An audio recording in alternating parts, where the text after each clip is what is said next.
Petrol, octane ও diesel অত্যন্ত দাহ্য পদার্থ। এ ধরনের জ্বালানি তেল মজুত করা অত্যন্ত বিপজ্জনক, তাই অবৈধ জ্বালানি তেল মজুত করবেন না। নিজে সাবধান হই, অন্যকেও সাবধান করি। সরকার এখন পর্যন্ত জ্বালানি তেলের মূল্য বৃদ্ধি করেনি, তাই অতিরিক্ত লাভের আশায় জ্বালানি তেলের অবৈধ মজুত করবেন না। এ বিষয়ে প্রয়োজনীয় আইনগত ব্যবস্থা গ্রহণ করা হচ্ছে। দেশে জ্বালানি তেলের মজুত ও সরবরাহ সম্পূর্ণ স্বাভাবিক আছে। আতঙ্কিত হয়ে অতিরিক্ত জ্বালানি তেল ক্রয় করবেন না। আতঙ্ক নয়, সচেতন হই।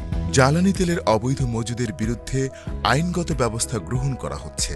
এ বিষয়ে প্রতিটি জেলায় বিজ্ঞ এক্সিকিউটিভ ম্যাজিস্ট্রেটের নেতৃত্বে মোবাইল কোর্ট সক্রিয় আছে। জ্বালানি তেলের অবৈধ মজুদকে না বলুন। সরকার চাহিদা অনুযায়ী জ্বালানি তেলের নিরবচ্ছিন্ন সরবরাহ নিশ্চিতকরণে আন্তর্জাতিক বাজার হতে প্রয়োজনীয় জ্বালানি তেল ক্রয় করছে।